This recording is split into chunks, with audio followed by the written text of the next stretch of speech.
গোলাম কিবরিয়া তো গোলাম কিবরিয়াই বাংলাদেশে one piece.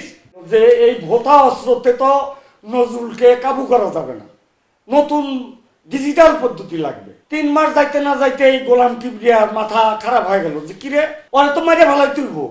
আরে বেটা, মেয়র মর্দার নির্দেশ হলে তো প্রশাসন থেকে ফাইল নোট দিবই করবো, তুমি কেটা? পিপিলিকার পাখা গজায় মরিবার তরে একটা প্রবাদ বাক্য আছে। আমার গাজীপুর সিটি কর্পোরেশনের প্রধান হিসাবরক্ষণ কর্মকর্তা গোলাম কিবরিয়া এই প্রবাদ বাক্যটা আবার পুনরায় উনি প্রমাণ করেছেন।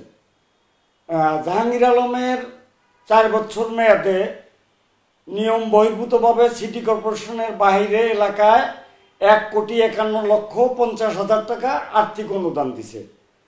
আমি ধরে নিলাম উনি একজন রাজনৈতিক ব্যক্তিত্ব, অনেক তদবির অনেকের কারণে বাইরে দিতেই পারে, এটা স্বাভাবিক।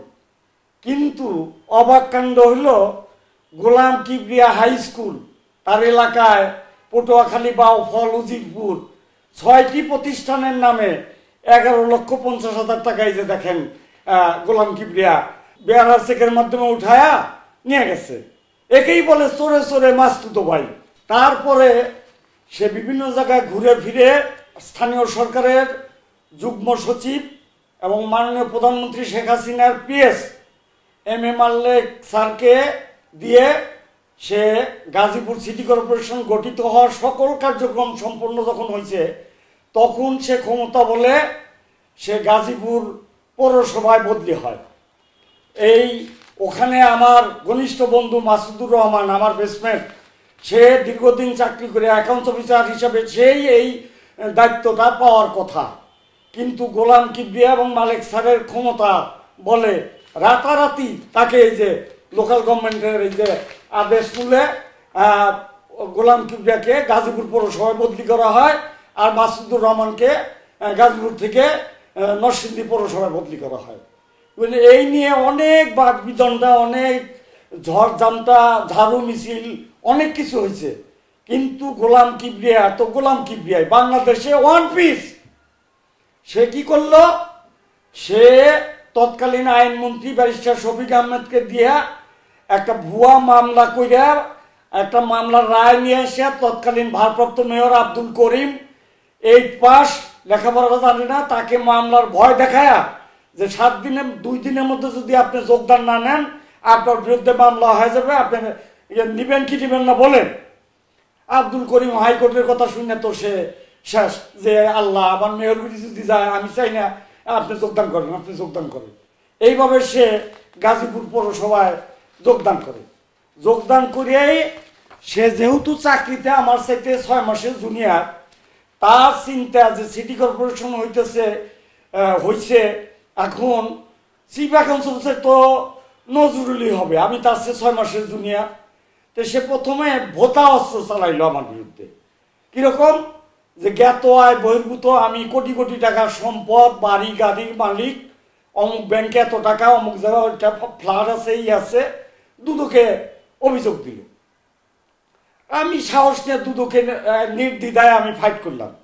ফাইট করে আমি তারা যে সকল তথ্যপত্র যা যা চাইছে সকল তথ্য তাদের সরবরাহ করায় দুদক সন্তুষ্টি হইয়া প্রথমবার আমাকে 15/12/2016 তারিখে, এই যে দেখেন, প্রথম চিঠিতে প্রথমবার আমাকে দায় মুক্তি দেয়।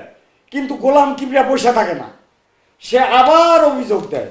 অভিযোগ দেওয়ার পরে আবার আমার নামে জ্ঞাত আয় বহির্ভূত তদন্ত কর্মকর্তা নিয়োগ হয়ে আমার রীতিমতো হয়রানি শুরু করে দেয়। আমি আবার আগের মতো সব ডকুমেন্টস আছি, ওগুলো দেখানোর পরে দীর্ঘদিন তদন্ত, মানে পায়ের জুতা তলি ক্ষয় করে তথ্যপত্র দিতে দিতে আবার 22/8/2017 তারিখে দ্বিতীয়বার আমি আবার দুদক থেকে এই যে দায় মুক্তির চিঠি পাই। তখন গোলাম কিবরিয়ার মানে মতিভ্রম হয়ে গেল যে এই ভোতা অস্ত্রতে তো নজরুলকে কাবু করা যাবে না, নতুন ডিজিটাল পদ্ধতি লাগবে। কি সেটা? যে রাতারাতি সে আমার নামে 3,40,00,000 টাকা আয়ন ব্যাংক কর্মকর্তার স্বাক্ষর জাল করিয়া আমি সিটি কর্পোরেশনে 3,40,00,000 টাকা অর্থ আত্মসাৎ করছি। জনৈক হেলাল উদ্দিন, জোন 1। বাস্তবে এই ব্যক্তি বলে কেউ নাই এবং সম্পূর্ণ ছদ্মনামে বেনামি পত্রে সে আমার নামে অভিযোগ দিল। অভিযোগ দিয়া সদ্য ওই দিন যোগদানকারী সচিবকে দিয়া আমাকে 8/7/2019 489 নম্বর স্মারকপত্র মূলে আমাকে সাময়িক বরখাস্ত করল। দেখেন যে, অথচ সাময়িক বরখাস্ত করতে হলে আমার ব্যক্তিগত নথিতে নোট দেওয়ার কথা, সেখানে প্রধান নির্বাহী কর্মকর্তার অনুমোদন থাকার কথা, মাননীয় মেয়র জাহাঙ্গীর আলমের সই থাকার কথা, কারোর কোনো সই নাই। এ যেন মানে শিয়াল পণ্ডিতের খেলা আর কি। সে এইভাবে আমাকে সাময়িক বরখাস্ত করলো। বরখাস্ত করার পর বিধি লেখা আছে যে বিধি মোতাবেক আপনি খোরপোর ভাতা প্রাপ্য হইবেন। তো এই কথাই যে দেখেন যে চিঠিতে লেখা আছে যে সরকারি বিধি মোতাবেক আপনি খোরপোর ভাতা প্রাপ্য হইবেন। আমি 3 মাস নিয়মিত আমি অফিস করি, আমাকে বদলি করছে সালনা, আমি ওখানে অফিস করি। 3 মাস যাইতে না যাইতে এই গোলাম কিবরিয়ার মাথা খারাপ হয়ে গেল যে কিরে তো খোরপোর ভাতা পাইলে তো পয়সা থাকবো, ওরা তো মারে ভালাই তুলবো, কিভাবে মারা যায়। তখন সে মতি ভ্রম হয়া, মাথা নষ্ট হয়া, রাগের বশবর্তী হয়া, যেহেতু সে দুদকে চার্জশিটভুক্ত আসামি মামলায় সে হয়েছে, সে কি করলো, সে আবার ব্যক্তিগত নথি প্রশাসন শাখার থেকে আইনা সম্পূর্ণ নিজ হাতে আমার ব্যক্তিগত নথিতে সে নোট দিল যে নজরুল ইসলামের নামে 3,40,00,000 টাকা যে অভিযোগ, ইহা প্রমাণিত। কোনো তদন্ত কমিটি নাই, কোনো কিচ্ছু নাই, সে ব্যক্তিগত আমার নথির মধ্যে লিখে দিল প্রমাণিত। অতএব এই হিসাব বিভাগ থেকে আরো মজার কাণ্ড যে প্রশাসন থেকে না দিয়ে তার ক্ষমতার বাহাদুরি দেখানোর জন্য সেই হিসাব বিভাগ থেকে আমাকে 3,40,00,000 টাকা সিটি কর্পোরেশনের রাজস্ব তহবিলে জমা দেওয়ার জন্য একটি চিঠি ইস্যু করেন হিসাব বিভাগ থেকে। কত বড় আসপর্দা, কত বড় ক্ষমতার মালিক, এটা করবে হলো প্রশাসন বিভাগ, সেই হিসাব বিভাগের স্মারক দিয়া। তাই না, যিনি স্বাক্ষর করছেন মোস্তাফিজুর রহমান, ভারপ্রাপ্ত প্রধান নির্বাহী কর্মকর্তা, দেখেন তার স্বাক্ষরের নিচে গোলাম কিবরিয়া সই দিছে।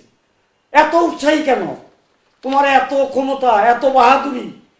তখন আমি বললাম যে একই ধরনের অভিযোগ দুদকেও দেওয়া হয়েছে, এ বিষয়ে তদন্ত চলতেছে, অতএব তদন্ত চলাকালীন সময়ে এ বিষয়ে কোনো পদক্ষেপ নেওয়া সমীচীন হবে না। ওরে বাবা, এতে গোলাম কিবরিয়া আরো একদম ক্ষিপ্ত হয়ে গেল। ক্ষিপ্ত হয়ে আমার ব্যক্তিগত নথি উনি পূর্বের ন্যায় আবার 62 নম্বর অনুচ্ছেদে একদম নিজে হাতে লেখে, আবার যেহেতু আমি টাকা জমা দেই নাই, অতএব তার 3,40,00,000 টাকা জমা যেহেতু দেয় নাই, তার খোরপোশ ভাতা চলতি মাস থেকে বন্ধ রাখা যাইতে পারে মেয়র মহোদয়ের নির্দেশে। আরে বেটা, মেয়র মহোদয়ের নির্দেশে হলে তো প্রশাসন থেকে ফাইল নোট দিবই করবো। তুমি কেটা? তুমি তো অ্যাকাউন্টস অফিসার, তুমি তো এইটা করতে পারো না, প্রশাসনের কাজ। কিন্তু ওই যে ক্ষমতা, চোরে চোরে মারছু তো ভাই। তারপরে আমার বেতন ভাতা বন্ধ করে দিয়া সে হঠাৎ করে তার বোধোদয় হইল যে কিরে, গ্রাম দেশে খেলাধুলার মধ্যে একটা কথা বলে না, খেলার কিছুক্ষণ পরে বলে যে থুক্কু ভয় হয়েছে, ভুল হয়েছে। কিরে, নজরুলের বেতন ভাতা বন্ধ করলাম, খরপোশ ভাতা বন্ধ করলাম, সব কিছু করলাম, কিন্তু কোনো তদন্ত কমিটি তো গঠন করা হয় নাই। তখন 6 মাস পরে সেই মোস্তাফিজুর রহমান, যিনি আমাকে সাময়িক বরখাস্ত করছে, তিনি আবার আমাকে মানে একতরফা তদন্ত চিঠি পাঠায়, যেটার আহ্বায়কও জনাব মোস্তাফিজুর রহমান।